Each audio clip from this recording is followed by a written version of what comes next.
One of the major benefits of having a tow dolly is we can go to an area, and we'll typically go for 2 or 3 weeks and then park, and we'll take day trips with the car.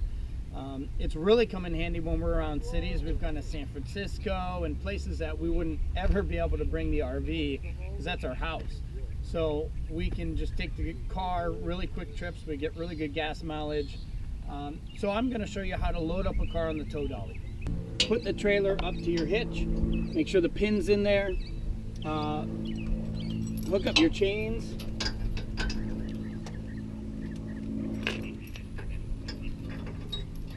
And then do the lights. Make sure that this is clean and clear of anything.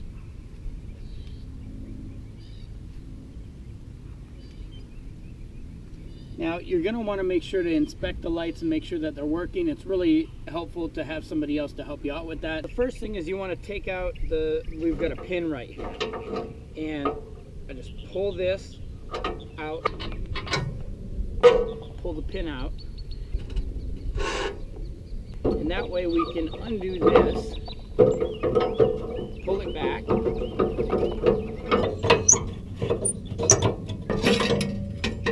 so we can drop the ramp down. So now that we've got the ramp unattached, you just simply drop it down, like so, and now we're ready to bring the car up on it.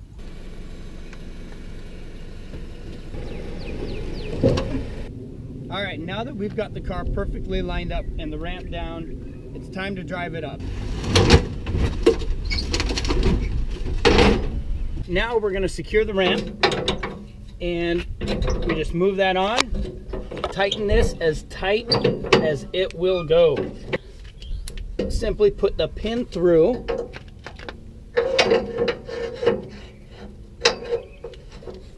and then I'm going to put this pin to lock that in.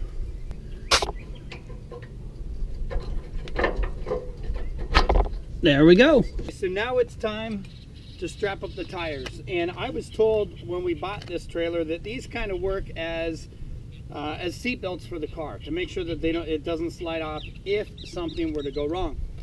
First thing is you want to make sure that this is centered with the tire. Now, one of the things that I recommend is these are left and right. So when you store them, I store it in the trunk of the car, and I keep this on the left side, and I keep the right one on the right side. So this simply goes right there, and we pull this over the tire. Okay, you want to make sure it's completely untangled, and this simply goes right over the tire there.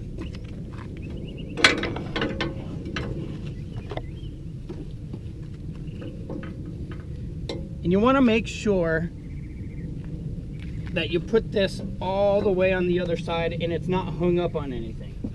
We've got the back piece on. Now it's time to tighten this up. And it's a little finicky. You want to make sure that this ends up right about here, because if you tighten it too much, it's going to get in the way of the top part. And you don't want this to be on the actual rubber if possible.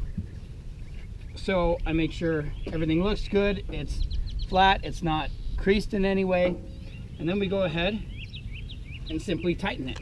And you want to tighten it as much as you can without actually shrinking it and lifting it up. There, that's good. Now it's not tight, it's snug, because now we're going to go and ratchet it up. Put it through here as tight as you can, and we tighten it.